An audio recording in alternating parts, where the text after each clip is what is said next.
What if the sweetest, soul-healing guitar you have ever heard was forged in the deepest chambers of childhood terror and tempered a dozen times by brushes with death? Imagine a man who could make a single note shimmer like morning sunlight on water, yet spent decades convincing himself that the nightmares stamped on his memory were only bad dreams. Carlos Santana is that paradox, a living anthem to survival. This story unpacks the invisible scars that shaped every soaring solo, every stadium roar, every quiet prayer whispered before stepping onto stage lights that sometimes felt hotter than the sun. You will hear how a penniless boy carrying a hand-me-down guitar found a way to blend mariachi heart, blues heartache, and psychedelic freedom into music that felt like salvation. How success came laced with a silence so heavy it almost erased him. How tuberculosis drained his lungs just as he tried to breathe life into a band on the verge of greatness. How record label suits sneered when he chased spiritual sounds the charts could not measure. And how, in the fall of 2021, a failing heart threatened to still the hands that changed rock history. Yet each calamity is only half the tale, because Carlos Santana keeps shedding skin and stepping forward, turning anguish into chords that invite us all to heal. By the final page, you will know the promise he has just asked his fans to keep, and why every bend of his strings now carries the weight of an entire lifetime. Carlos Humberto Santana Barragan opened his eyes in Outland de Navarro, Jalisco, on July 20th, 1947, to the rattle of mule carts and the sigh of his father's violin circling dusty courtyards. Jose Santana played mariachi, not for fame, but for tortillas rent in pride. Carlos, barely taller than the instrument, clutched a half-size fiddle at 5. He practiced until fingertips bled, and peasants paused outside the window, surprised that a child could tilt sorrow so gracefully.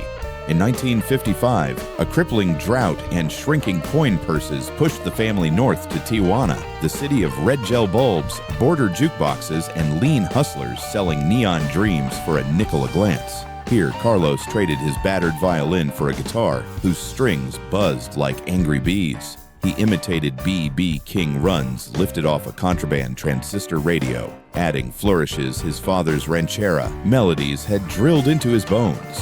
Nights found him in tourist bars thick with cigarette fog, playing La Bamba or 3 o'clock blues for drunks tossing coins. He watched Americans stagger back across the border, pockets empty, hearts lightened by music.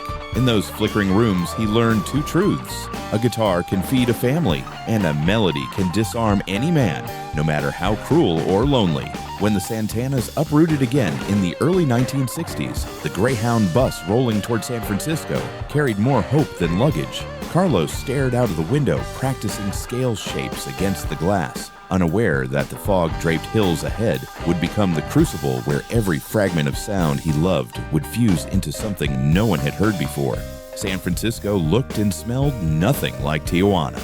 The Mission District's pastel houses leaned over sidewalks alive with mambo rhythms, Baptist choirs, and the first whispers of psychedelic rebellion. Carlos, still too shy to demand stage time, washed dishes in a diner by day and haunted jam sessions by night, absorbing the city the way a sponge drinks rain. One foggy evening in 1966, a guitarist scheduled at the Fillmore fell ill. Promoter Bill Graham glanced at a lanky Mexican kid leaning against a wall, guitar case scuffed to soft leather.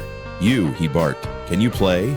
Carlos nodded, heart sputtering, and walked on stage into a single spotlight. What spilled from his amp was neither straight blues nor Latin nor jazz, but a wild hybrid, blues phrasing wrapped in ranchera yearning, hammered by congas that sounded like city traffic. By the second chorus, Graham's jaw hung slack. The crowd howled, and the Santana Blues Band was effectively born. Within weeks, Greg Rowley's Hammond organ, David Brown's rolling bass, and Michael Shreve's kinetic drumming formed a nucleus around Carlos's molten guitar tone. Rehearsals in damp basements turned into marathon explorations where 6-minute jams stretched past sunrise. Their music did not mimic anything. It inhaled everything. Afro-Cuban drum cycles, gospel call and response, modal jazz wandering, and the desert echo melancholy of Mexican corridos. Every gig grew larger, every rehearsal sounded riskier. Baptized in Bay Area cross currents, the band carried sparks of a cultural storm brewing just past the horizon. By the time Woodstock dawned on August 16, 1969, the Santana name was whispered across college dorms without a single full-length album in stores. That morning, Jerry Garcia offered Carlos liquid LSD from a vial the size of a tear. The festival schedule shifted. Santana, told they had hours before set time, took the dose. Moments later, Bill Graham shouted, "You're on in 40 minutes!" Panic surged. Carlos felt the guitar neck pulse like a boa constrictor. He prayed, "God, keep me in tune, in time, and in truth." 45 minutes later, Soul Sacrifice tore across Max Yasgur's field. Michael Shreve's toms throbbed like tribal thunder as Carlos bent high E strings into banshee wails that sliced the humid air. The crowd didn't merely listen, they levitated, bodies swaying as if strung to invisible marionette chords. Carlos remembers flashes only, cymbals turning to liquid, fret markers slithering, an ocean of faces melting into color, yet every note landed like a sober arrow. The performance was broadcast worldwide.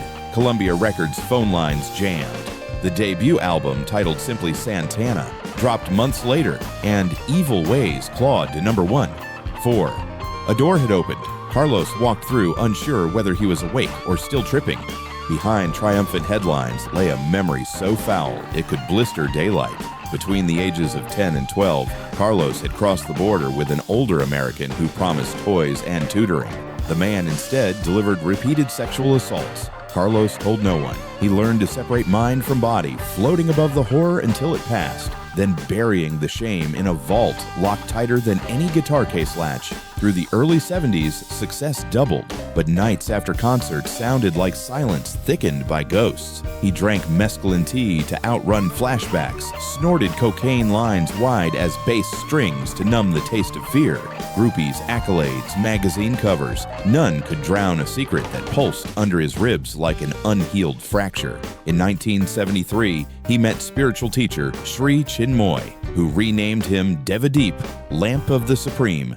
Meditation became oxygen, mantras became armor. Still, the vault remained sealed. It wasn't until 2000, 3 decades into fame, that he finally told Rolling Stone the truth. The interviewer's recorder clicked. Carlos's voice trembled as he described the betrayal, the hush money of toys, the smell of border dust, the taste of terror. When he finished, he felt lighter and somehow raw, as though the confession peeled skin and exposed glowing nerve. He realized that every soaring solo had been a disguised scream, every tender riff a bandage laid across an invisible wound. And now the world knew. Fresh off chart-topping success, Santana veered left when the road pointed right. Caravanserai arrived in 1972 as a long, meditative dive into modal jazz. Guitar lines floated like incense over tabla thumps and hushed chants. Columbia Suits panicked. Radio asked, "Where are the 3-minute singles?" Carlos shrugged and wrote 11-minute epiphanies. He partnered with John McLaughlin on Love, Devotion, Surrender, chasing the ecstatic heights of Coltrane. With Alice Coltrane, he recorded Illuminations, a sprawling, harp-laced trip through cosmic doorways. Executives hissed about lost market share. Critics split between awe and confusion. Sales fell. Carlos smiled. "Nothing real can be threatened," he told a journalist, quoting A Course in Miracles. The label threatened to drop him. He threatened to walk away first. In the end, both parties limped onward, compromised by half-hearted marketing budgets and a musician's unbending faith that Spirit outranks Billboard positions. Fans who stuck around found themselves ushered into inner space voyages where congas conversed with sitars and guitars prayed rather than preened. Carlos had traded commercial safety for artistic pilgrimage, mapping soundscapes that still feel ahead of their time. Through the 80s and early 90s, Santana toured relentlessly, yet watched younger genres push him to festival afternoon slots. He recorded serviceable albums, Z-Bop, Shango, Spirits Dancing in the Flesh, each containing sparks, none igniting wildfires. Band lineups shifted like desert sand. Friends left for steadier money. Managers fretted about relevance. Still, on stage, he played as if every show were Judgment Day. The resurrection texted him at midnight in 1998 when Arista legend Clive Davis typed, "Let's make the whole world young again." They plotted an album pairing Santana's guitar halo with chart-topping vocalists. The industry rolled eyes. Collaborations were considered gimmicks, but Supernatural landed in June 1999 and detonated expectations. Smooth, co-written with Rob Thomas, jammed on radios until DJs joked there was no escape. Lauryn Hill, Everlast, Eric Clapton, and CeeLo Green added hooks that framed Carlos's solos like stained glass around sunlight. The record sold 25 million, captured 9 Grammys in one night, and recrowned Santana as a multi-generational force. Yet after the confetti, Carlos sat in a hotel bathroom, head in hands, wondering why triumph still ached. Fame so vast only widened the space where his secret once hid. He realized the climb is never the cure. The cure lives inside surrender, inside service, inside unvarnished truth. Long before Grammys, tuberculosis clawed at his lungs.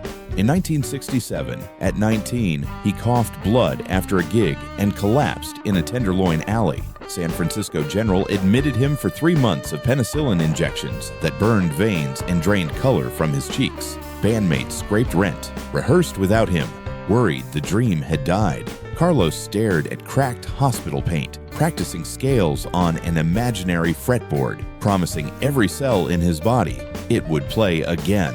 When he stepped out months later, he played those first post-TB solos like a man arguing for his life, and the audience believed him. Half a century later, December 2021, doctors slid a catheter toward his heart to correct an arrhythmia, threatening to turn beats into static. Vegas residencies were canceled, roadies cried, fans sent candles and prayers. Carlos filmed a short message, cheeks pale, smile gentle. "The infinite will return me to the stage," he said. 3 months later, guitar in hand, he did. But July 5th, 2022, heat and dehydration knocked him down mid-concert in Michigan. He crumpled beside his amp, guitar humming lonely feedback. Medics rushed him away. The crowd sang, "Oye como va," until nurses wheeled him through backstage corridors smelling of beer and fear. By dawn, he tweeted reassurance laced with humility. "I simply forgot to drink water. I will be back with greater enthusiasm and gratitude." The body wobbled, the spirit sprinted. COVID piled on, forcing postponements. Each health scare seemed intent on silencing a guitar that refused to quiet. Friends worried retirement would be forced upon him. Carlos quoted Miles Davis, "Music is an endless river. The day I stop is the day that river dries, and that river does not belong to me. It belongs to everyone." Having mind pain for art, Carlos aimed to alchemize it into tangible help. In 1998, he and then-wife Deborah King founded the Milagro Foundation, Miracle in Spanish, to channel concert proceeds into schools, health clinics, and music programs for marginalized youth. Over $8 million has flowed to scholarship funds, medical outreach, and cultural arts centers from San Jose to South Africa. During visits, he tells children holding battered rental instruments, "This wood and metal can become a bridge. Walk across it." He funds vaccines and breakfast programs because hunger, he says, is the first thief of dreams. The foundation became his second band. Volunteers hammering logistics, donors playing harmony, kids supplying melody with every triumphant grin. Carlos also lent his brand ROC to products, guitars, shoes, and legalized cannabis blends, funneling percentages back to Milagro. Critics claimed commercialization, he countered. "A business is only dirty when it hoards. Mine is a well. Every sale draws water for someone thirsty." In 2007, Carlos's 3-decade marriage ended. 2 years later, during a European tour, he watched drummer Cindy Blackman explode into a solo so fierce the stage seemed to levitate. After the show, he confessed, "Your drums talk to my guitar." Courtship was a jam session stretching into dawn. They married under Maui skies in 2010, exchanging vows and trading fours on "In a Silent Way." Cindy became heartbeat, collaborator, confidant, the steady snare behind his restless riffs. Together, they released Power of Peace with the Isley Brothers, a record-bathing classic soul in Santana reverb. On interview couches, Carlos now speaks openly of meditation, Christianity, psychedelics, therapy, threads braided into a single rope of compassion. He has forgiven the abuser from his childhood, explaining that hatred kept the man's shadow alive. When I bless him away, he says, I free myself to love without barbed wire. Crowds roar louder for solos born of such peace, perhaps sensing notes unburdened by vengeance. Whispers swirl this summer of 2025. Doctors have advised Santana to slice touring commitments in half after recurrent arrhythmia episodes. Insurance paperwork lists high risk of cardiac fatigue. Insiders hint that the next Las Vegas run could be the last where he plays 2 hours unbroken. Fans scour ticket sites as if buying passage on a final voyage. Carlos, never one to hide in rumor's shadow, scribbled a note on hotel stationery and posted a photograph of it online. My luminous family, when the body asks for stillness, I will honor it. But remember, the sound does not belong to me alone. You carry it in your laughter, in your tears, in every kind gesture you extend to a stranger. If my hands rest, yours must rise. Play something beautiful for someone broken. That is the only encore I crave. He has not uttered the word retire, yet the edges of that possibility creep into conversations like a distant minor chord. Whether he sits on stage or sends protégés in his stead, the river of melody he unleashed 6 decades ago keeps widening, pouring into headphones, street festivals, smoky bars, hospital waiting rooms. The heartbreak is not that Carlos Santana may soon strum fewer notes in person. The heartbreak is realizing how many times he almost stopped before and how much poorer the human soundtrack would be had he surrendered. If this journey of bruised strings and blazing hope resonated in your chest, pause the next time a Santana lick slips through your headphones and close your eyes for one full heartbeat, longer than usual. Let each sustained note remind you that the deepest scars can bloom into anthems, and that sound itself can become a lantern guiding us out of the darkest corridors of memory. When the track ends, drop into the comments and tell us which Santana song lifted you, or someone you love, over a stormy season. Your story might be the lifeline another wanderer scrolling past is quietly praying for tonight. While you're there, tap subscribe and ring the bell so you don't miss our upcoming deep dive into Jimi Hendrix's final secret letters, messages that rewrite everything we thought we knew about his last 24 hours. And if you feel moved to play an even louder chord of kindness, consider sharing this video or donating a single dollar to the Milagro Foundation. Every cent helps an under-resourced kid discover their own healing melody. Until we meet again, keep turning wounds into wonder, keep bending light into sound, and carry forward the eternal rhythm of peace, love, and power, always.